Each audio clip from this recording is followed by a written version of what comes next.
From our studios here in Accra and around the world, this is Joy News, independent, fearless, and credible. And with just a day to the National Dialogue on Media Freedom ahead of the 2024 general elections, I welcome you to today's edition of The Pulse. My name is Elton Brobe.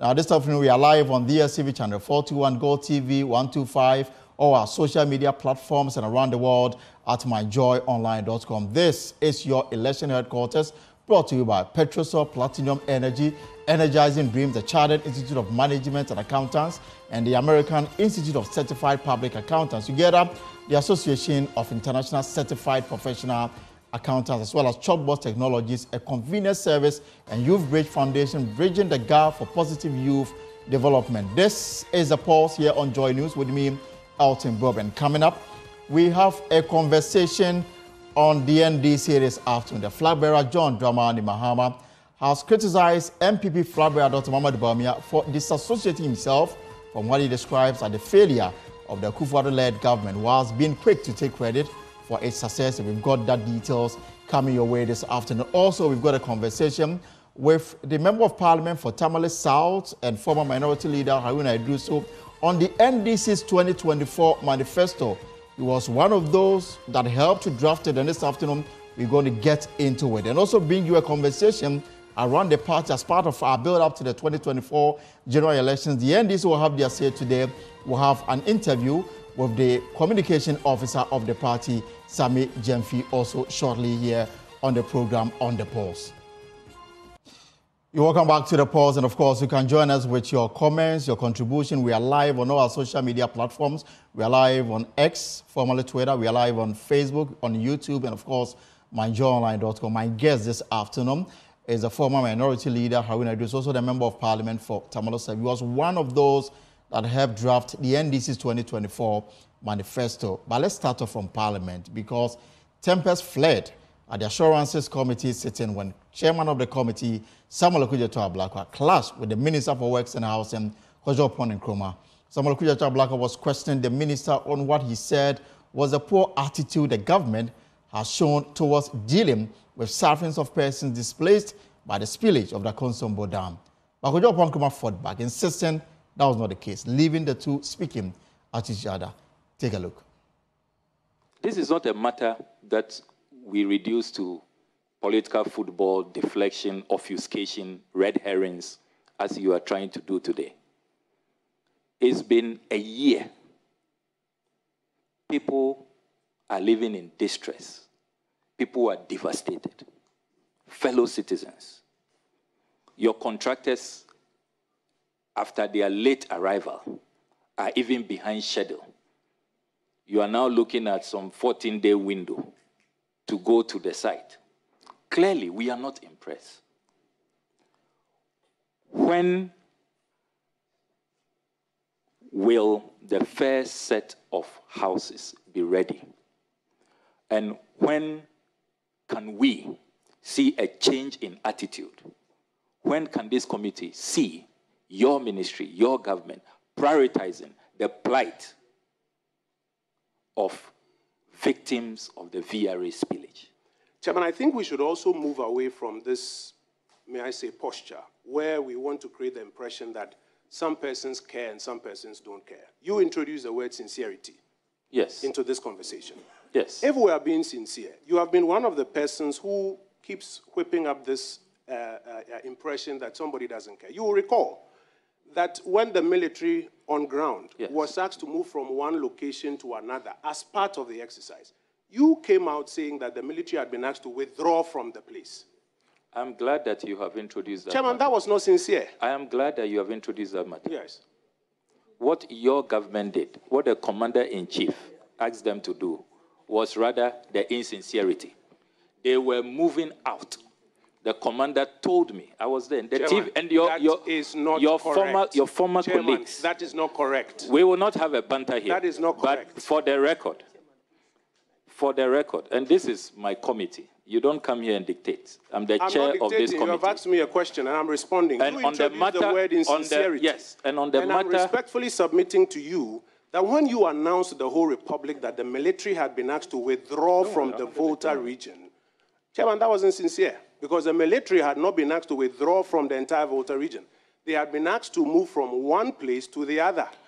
And that wasn't sincere. I am putting it to you. And I think that was an afterthought. After I expose the government. Chairman, can I speak? Can I speak? Of course you can speak. But if I you ask a am question, the chairman of this committee, yes. and I will regulate this meeting.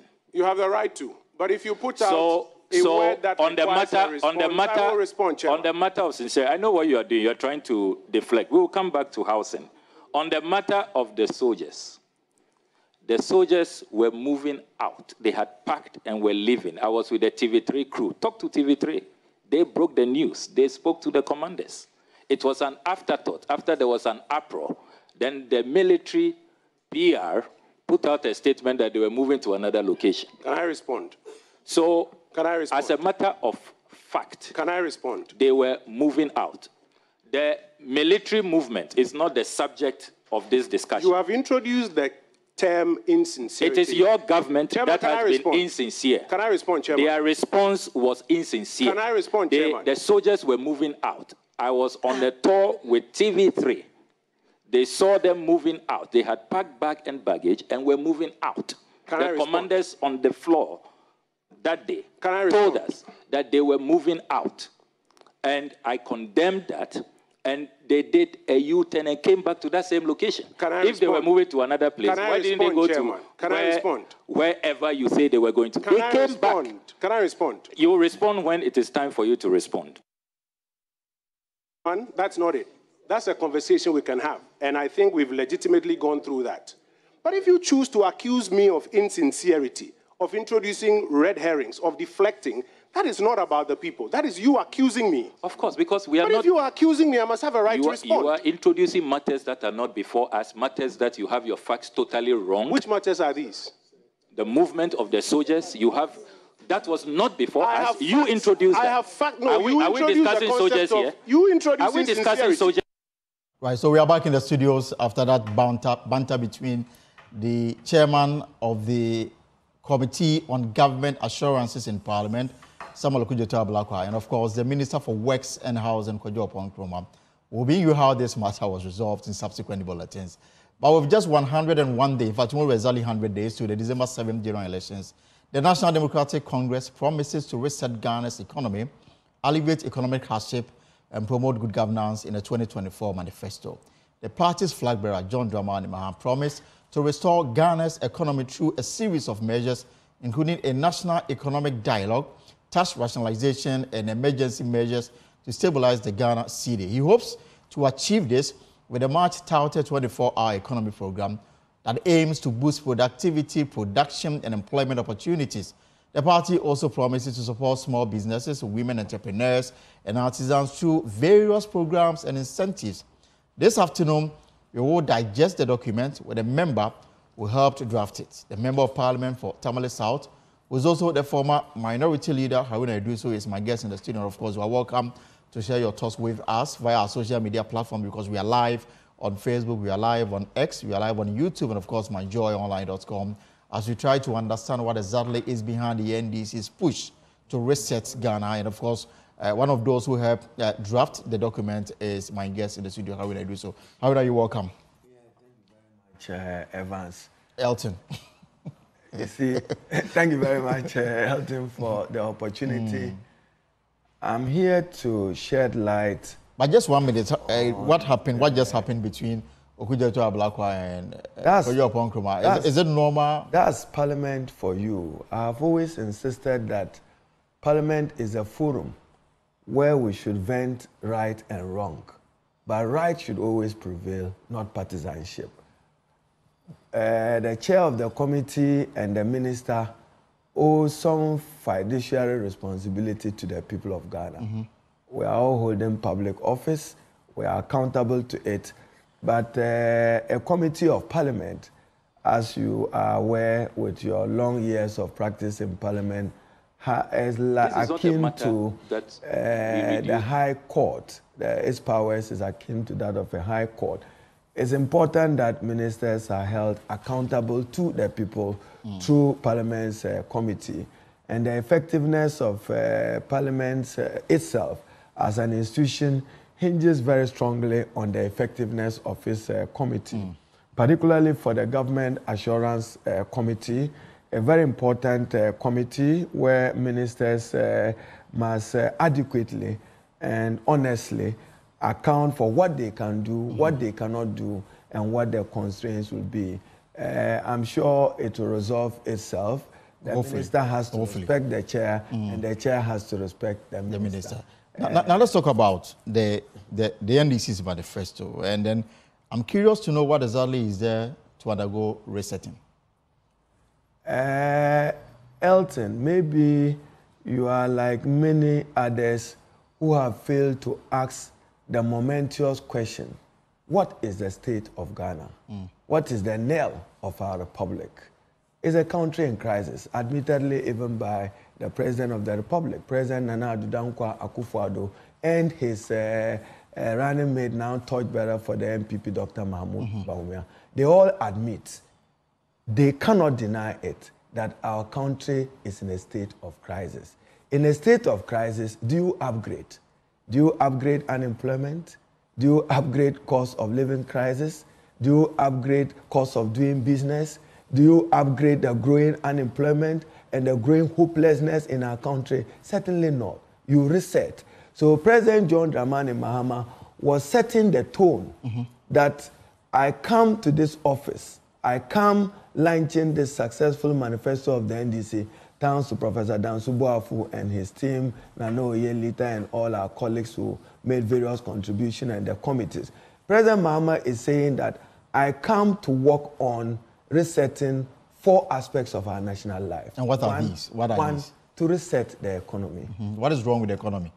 A country in crisis with debt which is unsustainable. The debt is about 745 billion against what was inherited 120 billion in 2017, which was described as colossal.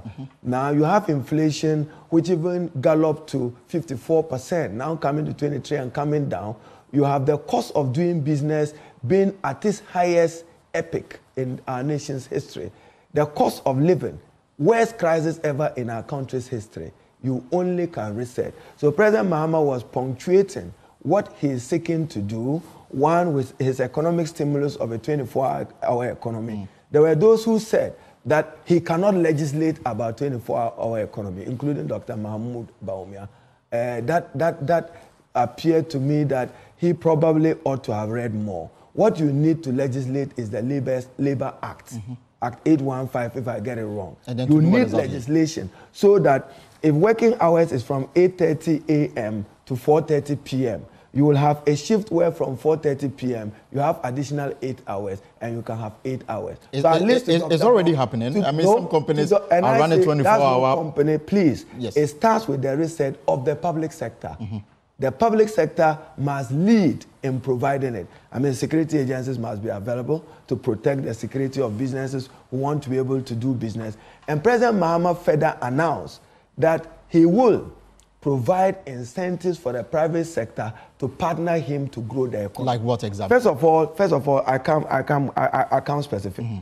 For the first time, President John Dramani Mahama announced that he will establish a national export strategy chaired by him as president. So that is a response that what Ghana needs is expanded exports. How do we expand our exports? We take advantage of the economy, a typical agrarian economy which is dominated by agriculture. The MPP have failed in every enterprise of agricultural development, notwithstanding the massive financial investment into planting for food and jobs. Right. So President Mahama promises that there will be value addition and that he would introduce manufacturing, and that the twin drivers of growth will be agriculture value addition and the manufacturing sector to lead it with an export drive. I mean, Elton, have you for a moment even thought through that Dr. Mahmoud Bawumia and MPP will hoodwink and again in their grand style of political deception say that they are seeking to stabilize the currency with gold? If gold could stabilize a currency, why is the South African rand struggling? Why is the South African rand not able to stand the dollar? But they are not doing oil for And I'm saying no, if it was a prudent policy they would have started with it. They are the world dominant producer of gold. There's been times Ghana have attempted to take off, but at least they have more gold reserve than Ghana. The rand is doing as bad and as poor as the Ghanaian city. The answer is in what President Mahama promised. Expanded exports is the answer. But my question Let's really earn is, more foreign Honorable, exchange. I mean, the issue of export, I mean, it's not the first time we are hearing of this. In fact, it questions the sincerity of politicians. For example, I mean, we've been told that our economy has been import-driven from 1992, at least since we went into constitutional rule. Every budget, every government promise hammered on this particular issue. In fact, if I should go through the NDC's manifesto from 1992 up until now, I'm sure I will find lines of moving from import to export. The sincerity is what is lacking in terms of getting President it really done. Mahama would have invested the several billions spent on planting for food and jobs, on different aspects of agriculture to spur growth. What do we have to account for it? Several billions of Ghana cedis have been spent. Now we are told that there is a request for an emergency of 500 million to help deal with the dry spells in the eight regions. At least President John Dramani Mahama is credited with the Tamale Major Irrigation Development Project. The NDC Manifesto further promises to upgrade irrigation infrastructure, not just in the Afram Plains, but in many parts of the country, including northern Ghana, Kamba in the Upper West region, Amwate and Prim in Central and Western region, respectively, so that there can be year-round agriculture, including my own Pagaza or Sabari in the northern region, will all benefit from the NDC Manifesto. So not just 24-hour economy. Now, I wanted us to stay a little longer on this, especially the incentives you intend to give to the private sector. Yes. So they can play active part in this 24-hour economy program if it becomes a reality. And I want to understand what kind of incentives are you proposing, especially for the private sector? What President Mahama is promising to do is that in his first 24 months, targets will be agriculture and manufacturing. Strategic incentives will be offered to any private sector person, one, who is able to make a contribution to address Ghana's unemployment by providing employment. And what kind of intervention are we you talking qualify? about? No, let it be dictated by them. For instance, you want to set up a factory in Doma, poultry, or you want to set up a poultry feed. Justification for government incentive will be one, are you able to provide jobs? Are you able to provide to the gross domestic product increase of Ghana? And are you able to export? Then you qualify for strategic incentive. So probably for the first 24 years, it will be year for agriculture and manufacturing. Anybody in that sector who is able to provide value addition will be granted some incentives supported by the president and recommended by parliament. You know that under Article 174 of the Constitution, it's parliament that grants that. So incentives will be given. So that's why I said the twin Is this dressed in a garment of waivers? Not at all. Remember, it is not just the expanded export strategy and the expanded export council that will be chaired by the president. He also is demonstrating a commitment to reduce import. Reduce our import on oil. I mean, Elton, who would take us? We are importing tomatoes and pepper. Of course. With all these arable lands across the country, we are capable of producing tomatoes and pepper. Let's support farmers dedicated to the production and export of those products. Then they will be able to facilitate export. That the NDC will do. Now, for the New Patriotic Party and Dr. Mahmoud Bawumia, it's a lost opportunity. What you cannot do in 8 years, you are now promising it in 100 days and promising it into the future. No, the Ghanaian people gave you a mandate. That mandate was for 8 years. That mandate, even in their manifesto for 2016, agenda for jobs, transforming Ghana from production to taxation, said one, they will end the suffering of the Ghanaian people. Auntie Elton, my tree is not good. And this election is about, have they ended the suffering of the Ghanaian people?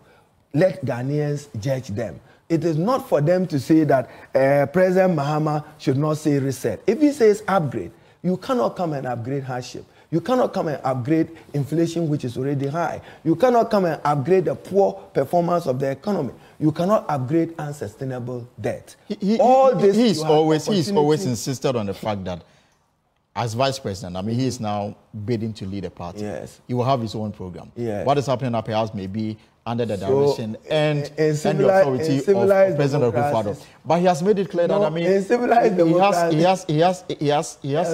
has pushed and helped implement at least 33 projects. John Mahama cannot vote for even one.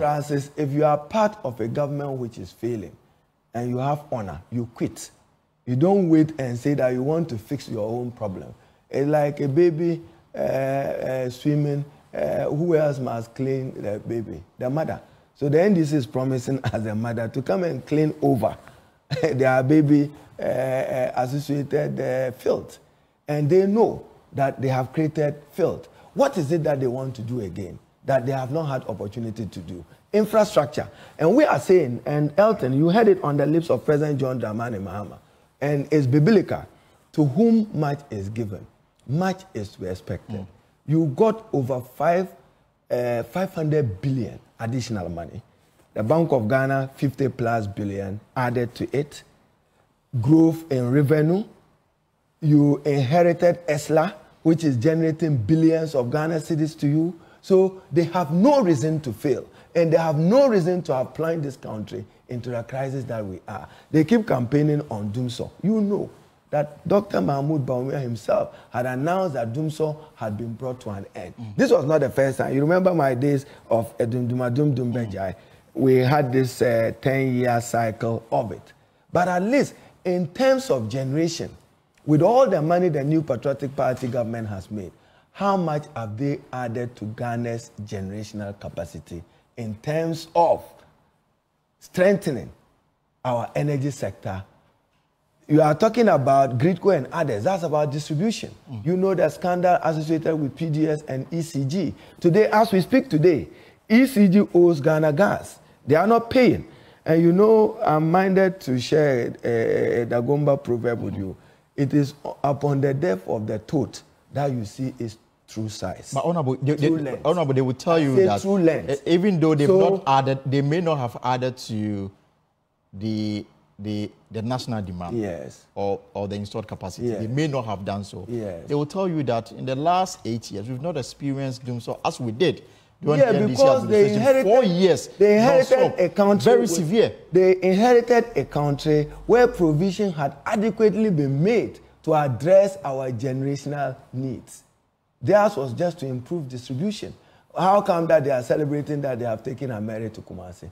Were they not the same people who condemned the Ameri intervention of President John Dramani Mahama? Now look at rural electrification. I hear them saying that the NDC has no social intervention policy. Rural electrification is a social intervention policy, and it has contributed immensely to the social and economic development of our country. Now, take even decentralization. I heard a professor critique President Mahama that the NDC should not take credit for decentralization. Go to Article 252 of the Constitution. Before PNDC Law 207, the NDC bequeathed to Ghana a respected decentralized regime which has facilitated rapid economic development, particularly in metropolitan district assemblies across the country. Many countries across the world have come to learn Ghana's experience of decentralization. It's one of the best. You see, the way the District Assembly Common Fund is best. It affects growth and development in every part of this. I heard it's not actually just 2 days ago. President Akufo-Addo was at Botiano to commission a road project and also cut the sword for work to start on the reconstruction of the Temamoto Way. Yes. Now he makes the point that in the Greater Accra alone, government has constructed 915 kilometers of road. Yeah. So when the NDC talk about government is leaving, then the NPP is leaving office with over 700 billion Ghana cedis in debt. Yes. The answer to this is that you are traveling on good roads. There's been asphalt overlay in Accra, in parts of the country. Your constituents are attending secondary school for free. The NHIS is in good stead. And so these are the answer to how much money has come to them and what they've utilized the money for. And you have kidney failures and kidney disease persons who cannot access quality medical care, both at Kolebu and Konfanachi Teaching and Tamale Wa Bolga Hospital. President Mahama and the NDC have promised to develop some dialysis centers in regions that doesn't have it and invest more in it in order to be able to save life. He also further elucidated on many persons who are suffering from these major ailments will benefit from the Mahama Care, which will be a national medical trust fund. But even now, something is happening. No, and I'm saying... I mean, there's a category of people who are enjoying free kidney care. If you had 100 billion Ghana cedis, what road can't you construct in Ghana? So if you went and overborrowed, you have introduced new nomenclature into Ghana of haircut, domestic debt, debt forgiveness, and committee. No, they have no reason, given the quantum of resources that President Akufo-Addo and Dr. Bawumia have been privileged to receive and preside over the Republic, including the... It's a global disorder. No, which global disorder? COVID-19. They benefited from it. There's Ukraine, which is still ongoing. Both the There's World Bank and in the Middle IMF, East. Both the World Bank and the IMF expended on Ghana, responding to the global pandemic, not less than $3 billion additional resources. So it is not as if when you plunge the country into crisis, there were no safeguards. There were safeguards provided by the donor community and in particular by the World Bank and IMF. So they have no reason to have failed this country. You go onto the street and ask ordinary people, they are feeling the pinch of their misrule, their misgovernance, they are growing corruption, they are growing arrogance. They cannot even account to the Ghanaian people on many of these issues. Remember, those were days when you, at Joy FM here and many other stations, you said Bas Brandon, NDC, scandal. Today, you have 245 million spent on games. You are now seeing arguments between a minister and a director general of a government entity of a corporation in a civilized democracy. One of them should be home by now, if not the two of them. Because if they are unable to explain the use of public resources, they ought not to be in public service. So the NDC position is that... It's not the NDC which provided the answers at Public Accounts Committee. Of course. It's the Director General... No, I'm coming to the economy. And then disagreeing with each other publicly and not able to reconcile numbers, and in a democracy, some heads must rule. I'm talking about the economy, and I just want to get into your mind. I mean, you guys sat and prepared this document. So it is your understanding or your conclusion that the current state of the Ghanaian economy is one that can be described as collapse or near collapse. Is that the case? And to borrow Akufo-Addo's and Bawumia word, economic crisis. Crisis. An economy in crisis, a country in crisis, cost of living crisis, unemployment crisis, governance crisis. I mean, take state institutions. Take Ghana Cocoa. No, so I just want to follow up. Take GMPC. Have you heard of GMPC lately? You tell. Have you heard of Petroleum Commission lately? You have Cocoa Board, which because they have gone to the international market and cannot raise money, have run a corner to say that they want to borrow domestically. It will be too expensive. You borrowed $800 million. How much of it have they been able to get to use? Half of it. Because, as Bloomberg quoted, it was the most expensive and the most costliest in our country. So our economy is in bad shape. No, not just the economy. That is one. The institutions of our country. I want to follow up. I'll give you the example. I just want them to stay on the economy. And no towns to fossil fuel and the shift because of environmental greenness. I'm saying that the state of Ghana's institutions, in addition to its economy, have been run aground by Nana. And is this same economy that's been run aground that you are standing on it and virtually on a promise free? What is promise free? I mean, in your manifesto, you're virtually promising everything. How are you going to raise the revenue? How are you going to raise revenue to deliver on the promises that you have done in your manifesto? Thanks to the Youth Manifesto and the youth leadership of our party led by Pablo, to say that, look, we have done an assessment that what will ordinarily affect new entrants to the university is payment of academic and admission fees. We've quantified it. It's in the region of 276 to 300 million Ghana cedis. President Mahama is saying that I'll provide a grant through the Student Loan Trust so that students will access it as a grant. Virtually the same thing the MPP is also promising. Tertiary education. Remember, the argument was just between progressive free senior high school and free senior high school. The NDC never said no to free senior high school. Get the words right. President Mahama and even the MPP use a word that we promise progressive free senior high school. What's the meaning of progressive? As an ongoing. When you are able to provide it, depending upon the performance of the economy. And Elton, get it right. The free senior high school policy will be reviewed. Don't read review as cancellation. No. It will be reviewed in order for it to serve us better, serve parents better, and serve students better under President Mahama's regime. Can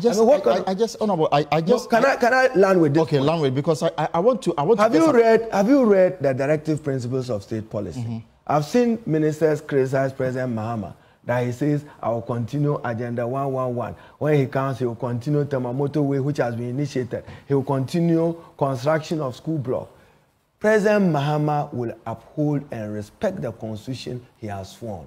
And that constitution enjoins him to continue projects initiated and not completed by the previous administration. Period. So he will respect that constitutional imperative. But Elton, on education, you, the media, there's a question you must ask this government. What is that? What is the state of free compulsory universal basic education? You haven't attained FQ. And you have free senior high school. There's a quagmire there. But education at the basic level. And I said there's a quagmire at the basic level is free. So the momentous question. I mean, it is established that the education at the basic level has always been free. And the tragic declaration by Dr. Bawumia that he will upgrade already a country in crisis. So he's going to upgrade our crisis. Unfortunately, let me wrap up on the economy so that we can deal with some governance matters. I just want. And I guess I speak for a lot of Ghanaians who are a bit confused about the promises that they are getting from both the NDC and the MPP and want some comfort. I mean, when you talk about the fact that when I come, I'll abolish the e-levy and the rest. And then the question really is that all the many things that you are promising, how are you going to fund them? And then I hear a response that says that we are going to rationalize expenditure, we are going to cut waste. I don't think these are enough to give me the comfort that I need to say that the state of the economy or the Ghana economy will be in safe hands under the NDC. President Mahama and the NDC is promising to be an enabler that provides comfort for the private sector to lead the growth and development of our country. Now, take e-levy. What was the MPP's own projection? 6.9 billion per annum. They are not able to do 1 billion, or they are just in the region of 1.3. So it means that the intended impact of it is lost. And they blame the politicking around it for the failure possible of the taxpayers. No, it was not the politicking, but at least as a country, respect the political opposition. We shared with them how you could raise money, even using that platform other than imposing a levy. So 6.9 billion, you are now doing 890 to 1.2, 1.3. In their words again is nuisance. So you can do away with it. Now take a COVID levy. It affects the private sector. And it's the same private sector you expect to lead and spur the growth of the country. When you forgive them COVID levy, they will be able to reinvest and recapitalize. And then they can support you to address unemployment. The public sector cannot do it. You have a maximum of 800 to 1 million people on public sector payroll. The private sector can double that into 2-5. This same private sector will come with conditions. One of them may be tax waivers that they will ask that they are given. The great push of over $10 billion being invested in infrastructure and other aspects of the economy in order that both agriculture, value addition, and manufacturing will be able to lead it. Now, Elton, let's come back to the economy. You have a government which promised fiscal responsibility. You remember they have fiscal responsibility. What is the state of it? It's in coma. They've suspended it because of COVID. No, because COVID has long passed. Government then was of the view that because of COVID, it needed to go beyond the threshold. The reason why that was suspended. What is their commitment to prudent public financial management? You set benchmark, you set standard, you are the fiscal responsibility. They are now announcing it as if it's exactly part of the fiscal responsibility council. Yeah, exactly. Since when have they constituted it? What work have they done? Could they discipline even the Independent Bank of Ghana not to engage in quantitative easing? And you said that you will investigate the Bank of Ghana for what? For printing money for the government? for the state itself? So that leads me to the second reset of President Mahama. With that reset, he would exact accountability from persons who have been entrusted with mandate and authority to run state institutions, state-owned enterprises, the government itself, minister. He will hold them accountable for and on behalf of the Ghanaian people. And the Bank of Ghana, an assessment and evaluation will be done to assess whether or not they are and they were in breach of their own Bank of Ghana Act. What could they do? In times of emergency, what are they allowed to do? What remedies were available to government? And then go back to 2016. And as members of parliament, you don't have answers to these questions. More time, you've invited the Bank of Ghana governor to provide some of these answers. From the Bank of Ghana. I mean, the issues you are raising against the Bank of Ghana, I'm saying that as members of parliament, you have oversight. Several times you've invited the governor to come and respond to some of these matters. You are saying that you don't have answers to the questions that you are asking in the manifesto. The finance committee is at it. I have never been a member of the finance committee, and I do know that wherever there are doubts and gaps, questions will be asked and answers to be demanded. So now you don't have answers to these questions. I wouldn't know. We still can exercise oversight through the finance committee. But your members should be able to brief you. Parliament. And I say it is a pledge we make, not just look at GMPC, look at Cocoa Board, the state.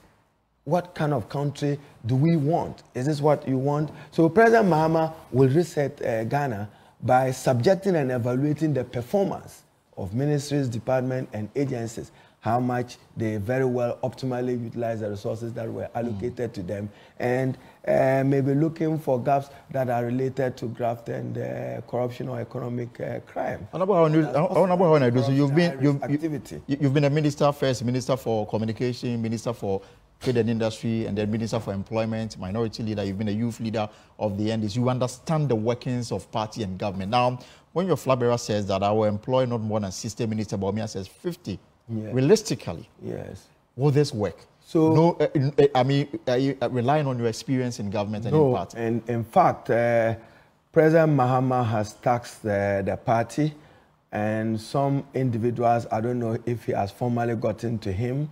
Chachuchikata and some others, but as I'm saying, maybe he's yet to reach out to him to develop the blueprint as to his thoughts as to the ministerial realignment in it. That team, from what I hear, I hope that I'm not preempting it, Chachuchikata may chair a group which will develop an organogram that will fit into the present thinking to reduce the size of government. And you see, Elton. So now he doesn't know how. He doesn't know how. He knows. Doesn't know how he's going about this. There are some ministries, for instance, there won't be a ministry for aviation and transport. No, under John Mahama, it won't happen. And probably he may surprise you to have a minister for foreign trade. He may have a minister for youth development and youth empowerment. What he is saying is that we've done the mathematics. If you want me to share it, I can share with you. You have 19 cabinet ministers, so at least 19 persons will be appointed into the John Mahama cabinet, as he himself said, within his first 120 days. Of the 19, 16 regional ministers will be added to it. That gives you about 35 ministers. There will be room for other cabinet ministers, 3 to 4. And then he will decide how many deputies he has. So he's given this framework. So this is it does not include deputies. And I'm saying that this is his framework. Cabinet shall consist of 21 ministers, including the president and the vice president. So 19 ministers will be appointed at cabinet. They may even have deputies, so 19 plus 19 plus 16 other ministers. There will be 4 or 5 additional ministers that he will designate to allow him within his 4 years to reset the Ghana agenda. And I'm asking whether this system will include deputy ministers as well. This system. I've given you 19 plus 19 with their deputies plus 16 deputy ministers. Regional ministers to reflect the 16 regional capital. At least there must be regional minister. Probably there will be no deputy ministers. There will still even be room for 3 or 4 ministers. And so clearly, if you go by this, system, then not all the ministers will have deputies. So how come Dr. Mahmoud Banya couldn't convince Nana Dudankwa not to run 101? Because he's not the president yet. No, but you are part of it. Doesn't he sit in cabinet? I've been in cabinet. The vice president supports the president. And then, if the president is going to run a life size of Ghana, and Elton, let's not get it wrong. What is the intention and objective for running a lean government? To save public resources, ensure optimal use of public resources. Not come and run 101 ministers and turn around and say that you are going to make it 50. So which public did you serve? Is that sincerity? Are you being candid? No. So President Mahama has a team which is working in it. I'm sure he has to discuss it with the political committee and the council of elders of the party. But I do know that he's mentioned that Mrs. Chachuchikata and a team of 2 other persons together with the party will look at the framework of his thinking to run a lean government. And that lean government will mean reducing the size of the appointees at Flagstaff House. You yourself, are you not amazed at the numbers? At the time you left Parliament, started working for Flagstaff House, the numbers have ballooned. I didn't work for Flagstaff House. I was a reporter there. Sorry, Elton. In all fairness, reporting for Flagstaff. Exactly. Haven't you seen the numbers there? The walk-around persons at Flagstaff House. John Mahama will sweep all of them away and reduce the number drastically to protect the public purse. So what is the NPP understanding of protecting the public purse? Run a light size of government. When you fail, come back and promise the people a lean size of government. No, at least demonstrable. Compare what President Mahama had as his cabinet and the size of his government compared to their size today. Again, I come back. Compare President Mahama's size of. You know they come to Parliament with the person's office of president. Right. Compare what President Mahama left and to what they have done. And you have no breath for a second deciding who would protect the public purse and who will ensure judicious use of the public. Do you support the proposal in this manifesto that the party will abolish the payment of ex gratia and cut out waste and ostentation in government, especially ex gratia? This is constitutional. I don't know what your position on this. Elton, go through memory lane. In 2016, President Mahama met with organized labor in Takoradi under the auspices of the Ministry of Employment, of which I had the rare privilege to lead at the time. We had discussed emoluments in the public sector generally, and it was agreed that there will be an independent emoluments committee working together with the Fair Wages and Salaries Commission, resetting the public sector, and then the Fair Wages and Salaries Commission in order to make appropriate recommendations. But I agree with you that you need some constitutional amendment in order to be able to do it. So part of President Mahama's promise to reset is constitutional reforms. Within his first 1 year, he will set up a constitutional implementation group, CIG, which will go into the recommendations of the Constitutional Review Committee, identify constitutional provisions that are entrenched, identify those that are non-entrenched, and walk the process. And again, I come back to the issue of sincerity. Yes. The late President Mills set up a committee to do the same exercise. Came out with recommendations. One of it is that there should be a way to amend the constitution so that the president can appoint ministers outside of Parliament. Nothing was done about it. No, former President Mahama was president to supervise the country for 4 years. Lost power in 2016. A group was put in place. I think Professor Fianu, if you remember, a group was put in place. You see, and then Elton, some of it, you needed constitutional structures. Again, reset. You have to go through Council of State. There are some of them you need some 90 days for Council of State to inform Parliament. Read Article 290 and 291 of the Constitution. So he will reset Ghana by strengthening public institutions such as Cocoa Board, GMPC. You have heard about the Produce Buying Company. All of it today, they are run in tatters. I think that it's about time that Ghanaians will give John Mahama an opportunity to govern. He has promised, and you've heard Dr. Baumia on digitalization. The NDC laid the foundation for a digital Ghana. But I was coming to that issue. And I say nobody can contest it. So President Mahama has promised about 300,000 digital entrepreneurs job for the youth, which will be run. The same promise also made by Dr. Baumia. And together with 1 million coding, which was part of our pledge between 2013, as you said, in order to take advantage of Ghana as business process outsourcing. But Elton, take Ghana today. Even the telecom regime, the MPP have killed the hen that lays a golden egg. Apart from MTN, there is no meaningful player today in the telecom sector. And you blame MPP for this? This is an open market. Which open if MPP and if the MTN has been able to attract a large market audience, do you blame government for that? No, through regulation. Today, who is running Airtel Tigo? Do you know? We ask for transparency. They are speaking about a 5G generation. Go to Malaysia, go to other countries where they have experimented that. What has been the outcome? How much investment do we need? Because it was on Joy FM 10 years ago that I said that data will dictate the pace of our telecom environment. You've seen that happen. You need more rigorous investment in it, and government will drive it for the delivery of public services, e-health, e-justice. And what's your plan to fix it? What is the NDC's plan to fix it? No, and apart from training the youth in coding, and then promising $3 billion for the sector, what are you doing to fix it? You need more to invest in the infrastructure, do what we call the last mile effect of unserved, underserved areas of Ghana. There are still communities like Sonyo and Kwabia in the Meon constituency that are even not connected to telephony. That's not right, because the telephone has become an emergency tool.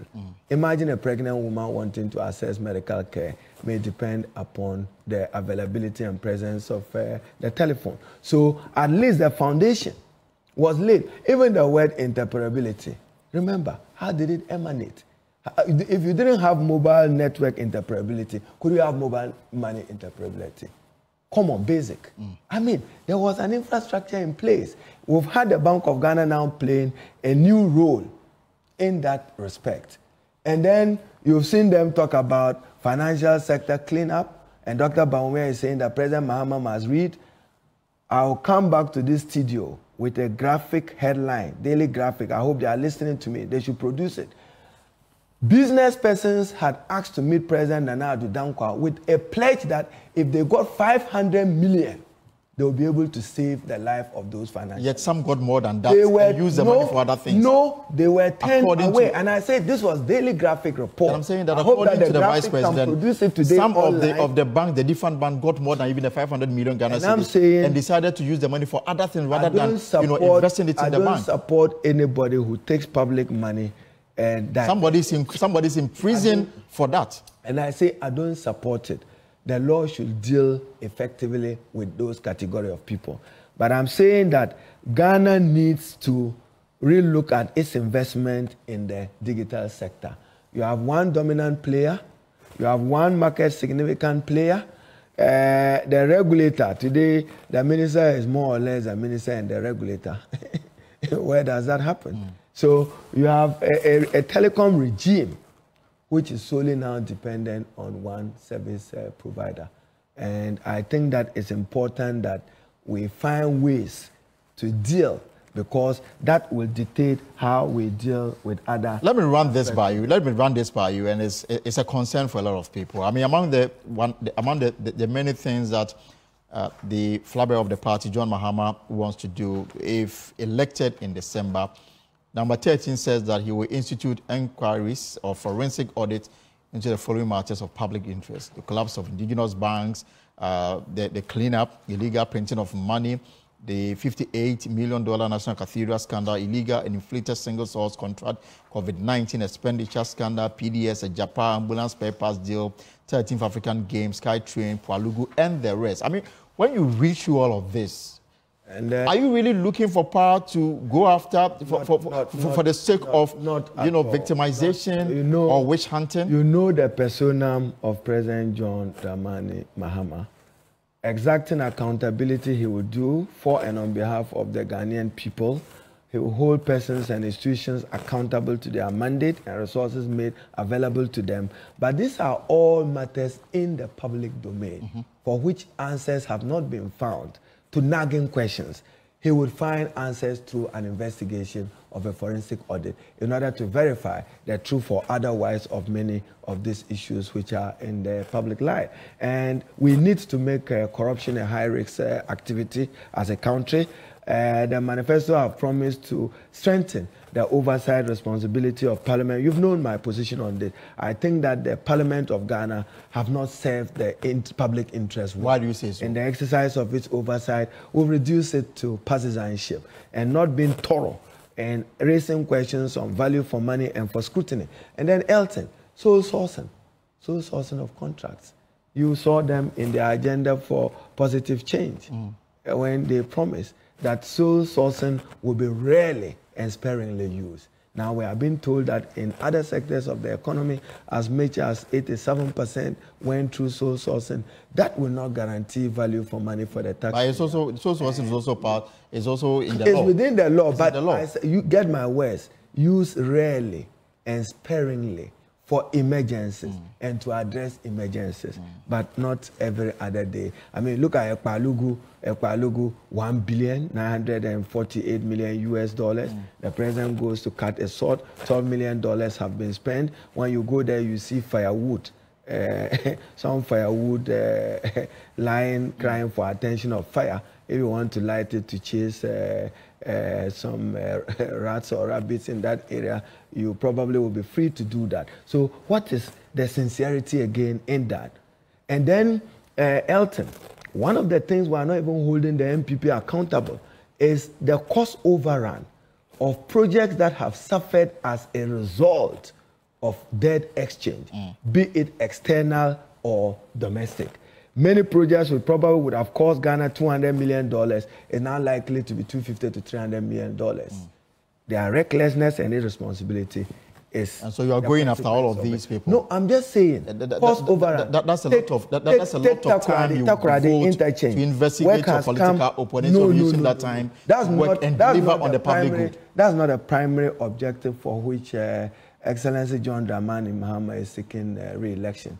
He comes with renewed vigor, with renewed sense of self-correct, having looked back upon hindsight of his own performance and the performance of Nana Addo Dankwa. He will make a better president for the Republic of Ghana. And we are urging Ghanaians to support him to reset Ghana, stabilize the economy, undertake necessary constitutional and administrative reforms, invest in infrastructure and the twin growers of the economy, agriculture and manufacturing, particularly light manufacturing.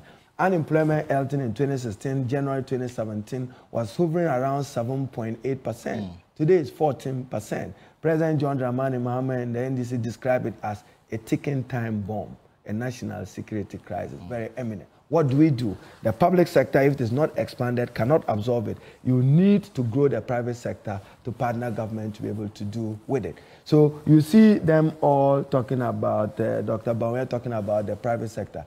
He's had an opportunity. And then he says... The same private sector, let's say a little longer on the same private sector, and you are in parliament, you're taking a strong position against, government business that is seeking to grant some waivers to some businesses. Same private sector that is seeking to employ more. Same private sector that is seeking some kind of waivers to enable them, scale up their production. Then you have a serious problem. You are seeking to give same incentives to people under the 24-hour economy. Sometimes you media, you speak out of context. I will pay respect to the former Dr. Antonio Sayakoto. When they first came to Parliament under 1D, 1F, it was a thinking of the MPP government then that we should give them wholesale approval to go and determine who gets what under 1D, 1F. I had to persuade him, then as minority leader, to say that no, come meritoriously one by one on each. One, justifying the contribution to employment, contribution to GDP, and then where were we citing the factors. So even if you were to do an assessment of 1D, 1F, in Tamale South, I'm a district where is a 1D, 1F. Even in Dr. Baumia's hometown, Wale, show me the 1D, 1F. I've seen a watermelon factory coming up. And President Mahama is promising that he will take an evaluation of the comparative advantage of the region. Take your region, Brown-Hafu region, poultry, right? Dominant industry, the youth there. Even football. But if you go to Domaruana, most of this poultry... And I'm saying, no, he would make those interventions. You will see collapse. And then cashew, no, your region, advantage. I would have seen a cashew business thrive. That he will reset, and that is a promise. But an upgrade our hardship, Dr. Bawumia, won't bring you to come and upgrade. Right, we'll be wrapping up soon. My guest is the Member of Parliament for Tamale South, also former minority leader of the NDC. He was a member of the committee that was put together to draft the NDC's manifesto, and he's been walking us through some of the provisions in the manifesto. And of course, you have the opportunity. You have a question, I will share them with him, and then if you have a comment, because we are live on all our social media handles, you can join with your contribution. So, I mean, there was a recent report. I'm trying to recollect which organization did it, but there's a recent report that suggests that less than 20% of Ghanaians with voting right use manifesto as basis for deciding which party they want to vote for. It means that you have more people that don't even want to listen or read what is in the manifesto, but will exercise their franchise. Beyond this less than 20 people, how are you convincing the rest of the populace to... You know that I'm a field person. This weekend, I'm out through Yonyo in the Eastern Corridor, through Yendi to other parts of the country to campaign for President Mahama and a few of our candidates. I may be in New Adibiasi to support our MP for the launch of his campaign and further to do a jura. So, manifesto, yes, you need it. And Elton, to answer those who have raised this 20%, just answer them simply that it is a constitutional requirement that parties or political parties shall present to the people of Ghana their intended programs and activity to improve the quality of life of the Ghanaian. This is the NDC Manifesto. Beyond the launch, we will carry it to our constituents to explain to them what it needs for them. For instance, take roads. If you go to Pusuga in the Bimbala Nanumba district, the Pusuga community is saying that, look, we have long asked for the tarring of roads within Pusuga. It's not been done. I mean, if you travel from Nakwanduri going to Bunkpurugu, deplorable. You travel from Pasa through Nkwanta, deplorable. If you travel even to the cocoa growing areas in the Sefi areas, there are still many more roads to fix. So we are simply saying that to whom much is given, much is to be expected. Right. The MPP have no explanation. Over 500 billion in borrowing. Much of it, as you have rightly captured, now manifests in completed projects. Any ordinary person could have done that, given that quantum of resources available to. Honorable, we're wrapping up a few questions. I mean, you have been following the works of the Electoral Commission, especially in your constituency. The voter exhibition just ended. I don't know what your talks are on it. Yes. And then as we head towards December, I mean, the EC's posture and going forward, what do you expect? I've always maintained that a credible voter register, an independent, impartial, neutral electoral commission is a sine qua non to the conduct of free, fair, credible elections. The chairperson of the commission must work with political parties. Indeed, the commission is irrelevant if there are no political parties to work with. And everywhere in the world, transparency is the word. Be open, be transparent. My constituency currently led by my constituency secretary, Abbas, supported by regional secretary, Salam and others, are following some uneasy movement of voters from Tamale South elsewhere. Illegal transfer. We are following it quite closely. How did it happen? But you know, Tamale South is watertight. Right. We'll follow them wherever it is. I think that President Mahama looks good in the 5 northern regions of Ghana. I've been to every part of it, whether it's north, east, Savannah. So what's your prediction for the elections, if I may put you on the spot? You know I don't predict. I'll predict in October, but President Mahama is winning, humbling Dr. Mahmoud Banwe in the presidential election. And, or you expect a runoff? Parliamentary is close now to give you some numbers, but we would not do less than a targeted 153 of the entire 275. We should work at that, even though currently we are in some region of majority, but we need to open up and then close up some other areas. In some areas, President Mahama is far more popular than Dr. Mahmoud Banwe. The problem there is ego. You know, and this is somebody feeling too big and somebody feeling that is more important than the other person. There are matters of disunity. Have you asked about what's happening to the MPP in Wale Wale? So we are winning Wale Wale this time round. Honorable Abuba should be able to scale through. We have to hold them strongly in Pasingpe, Janga area and avoid them having fraud, as we saw in their own parliamentary election while which is before the court. And then in Ashanti region, the NDC needs to work harder and not just rely on apathy, and we have to work through an increased vote in that area, relying on the parliamentary candidates and getting a tighter strengthening of the polling station account from 7 a.m. to 5 Right, I get you. And then we'll leave it here. The Central region will do the swing for us. We'll leave it here. We'll continue next week. What is a platform for the political parties? We'll continue next week. The Member of Parliament for Tamale South, former Minority Leader Haruna Iddrisu, has been my guest as we looked at the NDC's manifesto. When we return, the communication officer of the party will also join. We're going to talk about party matters. There's a platform for them today. We'll have the MPP also take their turn. The days to follow. This is the pulse on Joy News. We'll take a short break and return with more. Why is Ghanaian media silent on the abuse of incumbency by this government? You've seen parliamentary candidates share goodies and even share development projects in district and in constituencies. That is unacceptable. The media must take it up. Years ago, you were honest that over exploitation of incumbency, this government is as guilty than any other government under the Fourth Republic. Let's take a short break and talk to Sami Jemfi after the show. You're welcome back to the pulse here on Joy News, your election headquarters. Now, let's turn our attention to some political related matters because the voter exhibition exercise ended across the country and, of course, in the Ashanti region with low turnout at various exhibition centers. And after 7 days of displaying the voter album at over 7,000 polling stations in the region, only a handful visited the centers to confirm their details. But the Electoral Commission is convinced the majority of prospective voters who failed to visit the centers have confirmed their details through the digital platforms. Emmanuel Bright-Kweku monitored the situation in the region as far as this report. Ashanti region has over 2.8 million prospective voters registered onto the voters' roll for the December elections. But after a week of the voter register exhibition, turnout at various polling stations have not been encouraging. This center in the Nkrumah constituency did not see the majority of its listed voters. On the last day of the exercise, only 40 of the 431 people in the voters' album had turned up to confirm their details. It has been a low turnout, and then since we started last Tuesday to today, we've had just 40 people.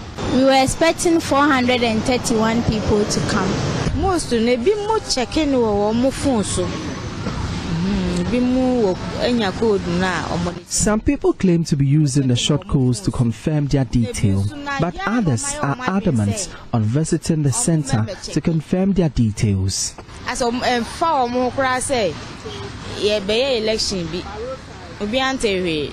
The first day of the exercise saw a slow start, with many polling centers observing a trend of mostly the elderly visiting the center to confirm their details. It's the old age, that people no mobile around, but young ones no mobile.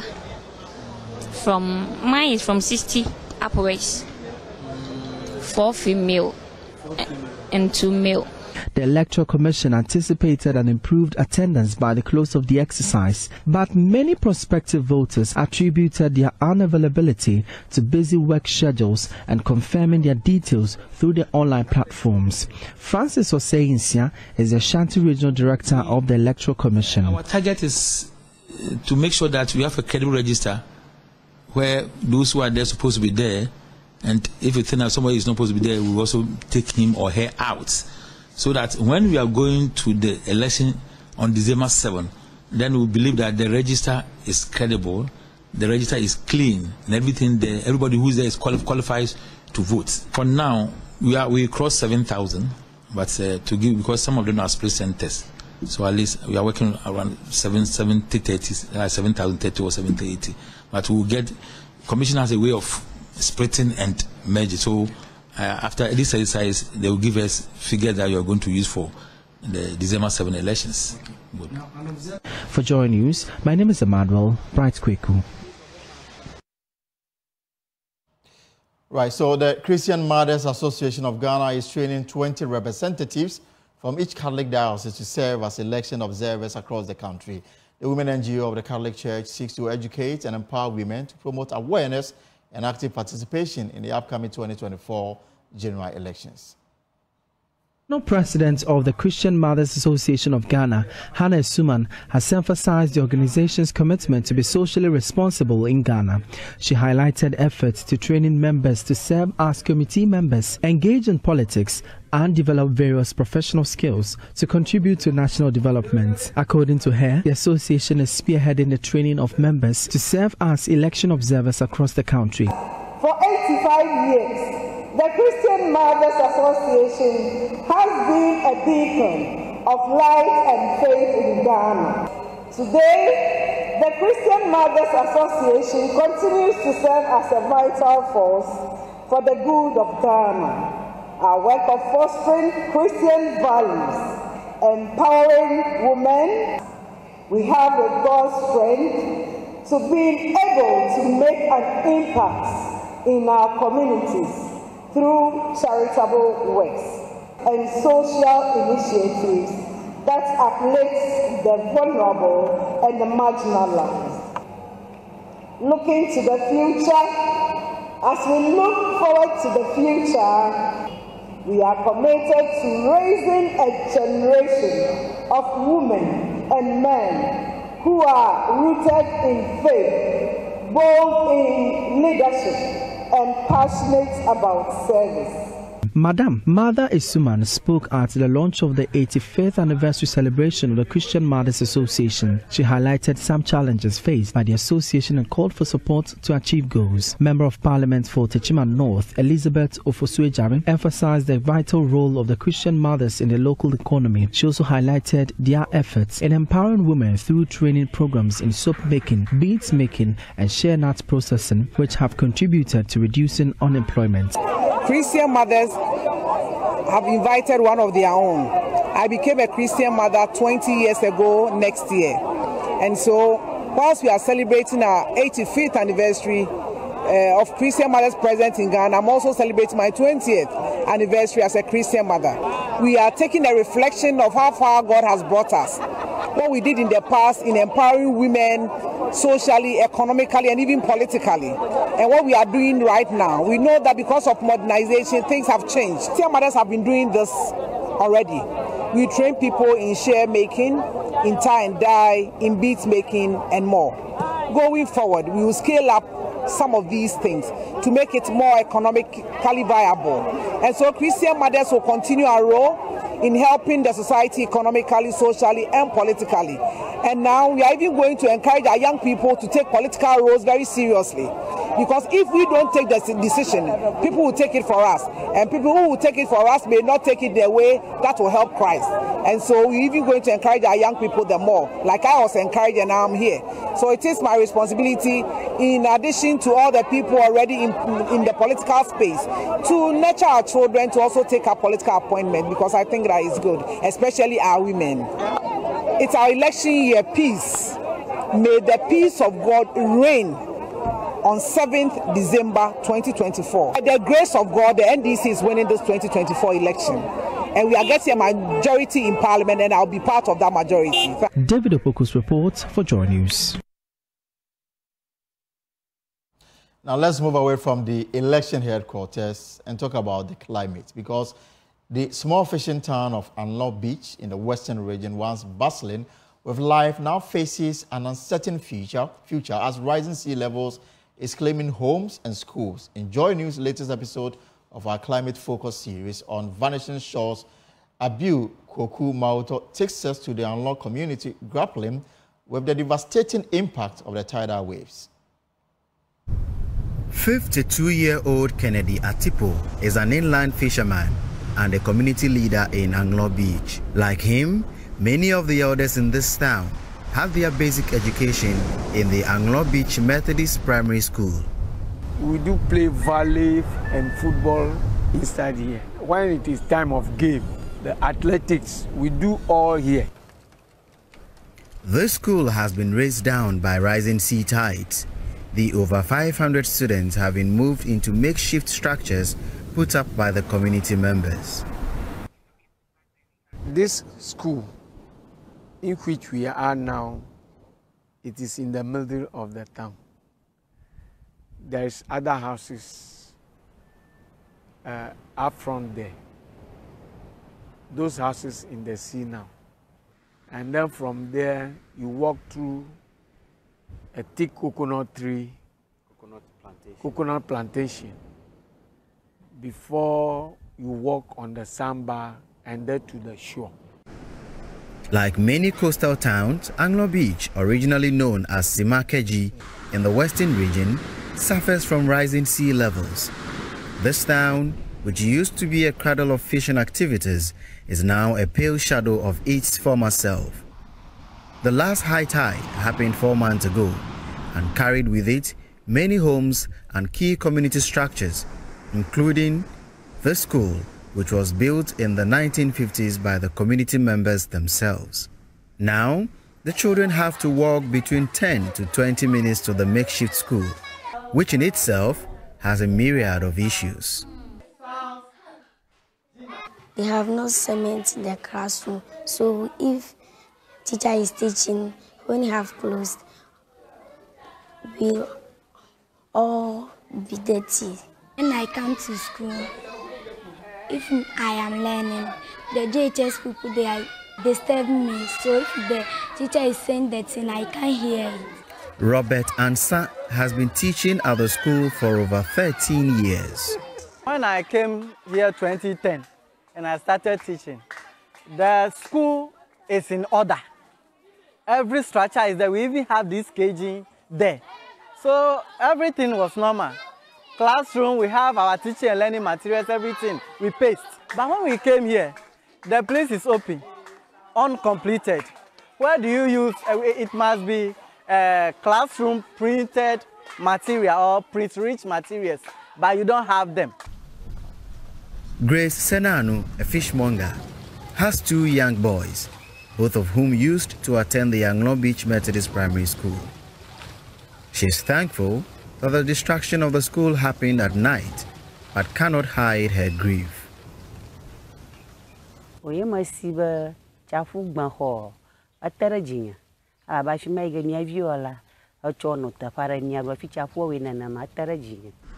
Christian Havon grew up in Anglo Beach.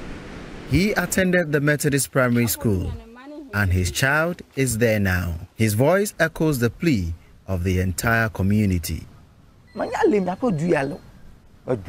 Completely.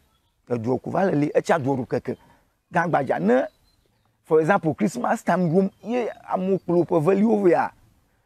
they refuse to go. So our sea must be different. Approximately 25% of Ghana's population lives in coastal areas. Between 2005 and 2017, rising sea levels claimed almost 37% of the nation's land area. The World Bank Group's Country Climate and Development Report for Ghana estimates that at least 1 million more people could fall into poverty due to climate change. Anglo Beach has only one ask: support to complete and refurbish their new school as they wait for the government to build a sea defense wall for them.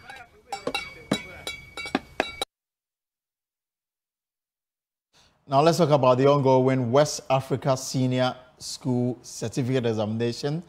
And the news we're picking that has been characterized by absenteeism in some senior high schools in the Ashanti region especially. At the Kumasi High School and Sawanyakun Girls Senior High, 5 and 3 candidates respectively absented themselves from the exam. It's unclear why the student failed to report to the examination hall, as authorities are yet to reach out to the candidates. Now there's more in this report. At about 11 a.m., students at the Kumasi High School are seated and focused on their paper for the day.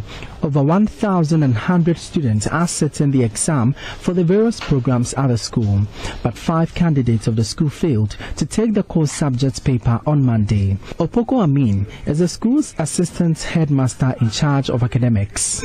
Right now, I think we have recorded 5 absentees. Yesterday, we recorded 5 absentees. So that is what we have here right now. By today, no absentee. What I know is 2 of them have traveled. That's the information I've gotten from them. So 2 of them have traveled. The 3, I don't know why they didn't come to write. Have you tried reaching out to the other 3? No, please. We are yet to find out. So after today's paper, we will find out why those people didn't come to write the exams. A similar situation was recorded at the Sewanyako SHS. 3 out of the 792 candidates who registered for this year's exams at the school failed to take their first core subject. Assistant headmaster of the school, Reverend Richard Benson, attempts to the students have been unsuccessful. 3 are absent, so we have 789. 3 no, bako echukwanko amanani. Na the other. We realized 3 people have been absent out of the total 792. 1 has traveled, but the other 2 we do not know why. Up to now, you need response. Until after this exam, no, check if there's any reason why I want back. In 2023, the West African Examination Council announced that it was overwhelmed by the spate of more practice, but authorities at the school have instituted measures to curtail any more practice. What we normally do is they will come and seek permission. I'm going to toilet, I'm going to urinate. So this is the place that we bring them, we monitor them, they urinate and they go back. If you want to go to a toilet, we will follow you to where the washroom is. Then when you finish, we bring you back. We have to search you before you get inside. So that is what we are doing. Ashanti Regional Coordinator of the Free SHS, Owusu Brobe, is convinced the students are well prepared through the government's initiatives. You've gone round schools. The students are writing. No one is aiding them to pass. No one is aiding them to pass. It's the preparation that have gone into their preparation is the results that we all see. Good performance of all standards. Students have done well since 2020, 2021, 2022, 2023. This is the 2024. We hope they will even perform better than what it used to be. The students are, however, positive of excelling in their exams. For how prepared we were, I don't think it was difficult for us. We expect more it is than that of the last year. For mine, I think I won't get less than CCs. Not less than CCs. For Joy News, my name is Emmanuel Bright Kweku. And we wish them the very best as they write the WASI. Now, the Narcotics Control Commission in the Northern Region has disclosed that drugs used among the youth is stressing the security of the people, particularly women. She noted that women are hesitant to go to their farms alone due to the fear of being raped. Similarly, traders who travel at dawn for business are also afraid. Acting Northern Regional Deputy Commander of the Narcotics Control Commission, Madam Prudence Seyinim, attributed the situation to the increased use of illicit drugs among the youth. She made these remarks at the sensitization program on drugs abuse in Tamale. The use of drugs among the youth is said to be alarming by stakeholders. All manner of drugs are used by both male and female, and in some instances, children as young as 11 have been found using drugs. It is against this backdrop that the North America Diamana, now Basha Ibrahim Iddrisu, organized a sensitization program using cultural dance as a platform to get the attention of the youth. The region's entertainment chiefs, known as Diamana, were drawn from various communities for the program. The acting deputy commander of the Narcotics Control Commission in the Northern Region, Seniye Prudence, said the sharp rise in drug use should be a matter of concern to all. Some people have lost their lives as a result of that. You go to border a yellow. The young man who is riding the yellow is high on tramadol, is high on weed. So the issue of drug and drug abuse is not just about those who are doing it, but all of us as a community. Women who go to farm these days can no longer go to farm because they are afraid that they will be by drug addicts. Women who get up early dawn to go to the market, they can no longer do would have somebody accompany them because they are afraid that they would be robbed on the way. The North America Demana Nabasha Ibrahim Iddrisu said if the menace is not stopped, the region would lose its future. Drug abuse is a menace here in Dagbon, not just in Tamale, but the whole of Dagbon. If you look at Zabzugu, if you look at Tautale, if you look at Yendi, if you look at Gushegu, if you look at Karga, Savulgu, Tolong, everywhere or every corner of Dagbon, we know that we have a problem. So this event here is marking that Nabiao against drug abuse, and the purpose of it is to just advocate, sensitize, and also educate everyone, not just the youth, about the dangers this drugs poses for us. A member of the Anti-Drug Use Task Force, Jamal Yaya Idi, said drug peddlers have found their way into schools, heightening the problem. The drug has cut into secondary schools, primary schools. And if you know, now people left their children to be in the hostels, while other people are training their children for them. You send your children to school, you not go back and check whether your children are in school or not. All what you do is what they have gone to school. The North American Na Alaji Mohammed Umar said they will collaborate with government and other stakeholders to start a rehab center in the area. We don't have a rehabilitation center. And most of the young people are now into drugs. And if we don't take action to curb this problem, in the future, we will not have, especially the Gomba boys who are into drugs. There will be a group known as the Gombas, but we will not have a sensible youth among them. So I'm appealing to all the politicians and the government to set up a rehabilitation center and to come together and find ways that we can do to minimize the intake of illicit drugs. And we'll stay a little longer around issues on health because the OT Regional Director of Health, Dr. Osei Kofo Afre, has bemoaned the continued dependence on the Volta region for a number of administrative processes. He says this is affecting the delivery of quality health care to residents in the OT region. Peter Senu has more in this report. This is not the first time the Regional Health Director has lamented the OT region's dependence on the Volta region despite the region being carved out of the Volta region some 5 years ago. Currently, the OT region still takes its medical supplies from the Volta region. The distance and the nature of the road, Dr. Osei Kofo Afre believes, is affecting quality health delivery in his region. We appreciate the fact that OT region was carved out of Volta region, and Volta has done their best. And I think OT region has been in existence for almost 5 years now.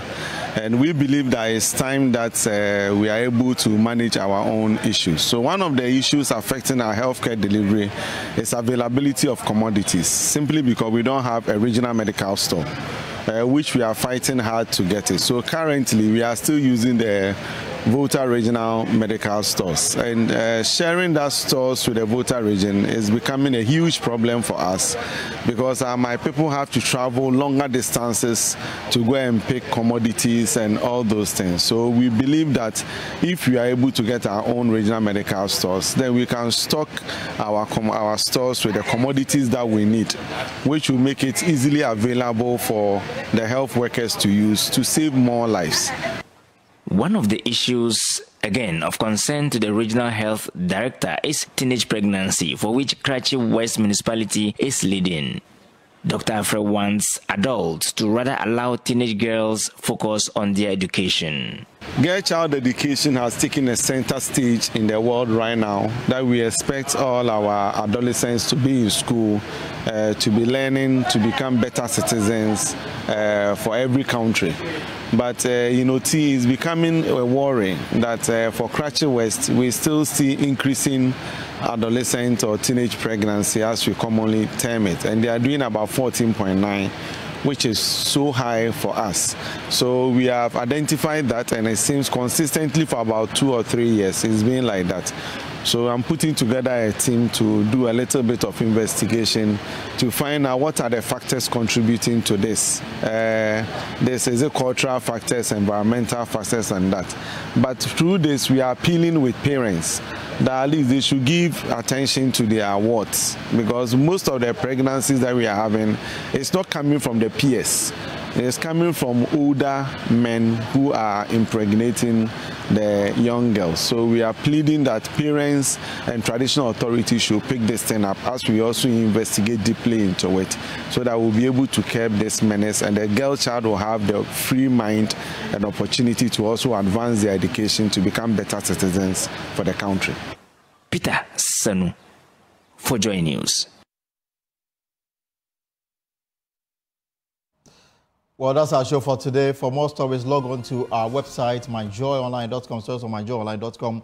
Finance Minister requests 500 million Ghana cedis from contingency fund to tackle drought. Can you push me out? Want to meet Des Mahama over mining in forest reserve, plus other compelling stories making, but very interesting story out there also is This Is My Committee. Ablakwa clashes with Oppong Nkrumah over Akosombo Dam spillage. Now you want to watch this on our social media handle, because we've got a video from what transpired at the Government Assurance Committee hearing today in Parliament House. My name is Elton Brobe. Whatever you are up to in the hours ahead, I hope it's profitable. Tomorrow, we have a national dialogue on media freedom ahead of the 2024 election. You want to stay and listen, because it's going to be very inviting. That's it. See you tomorrow, same time at 3 p.m. for another exciting edition. Enjoy your evening.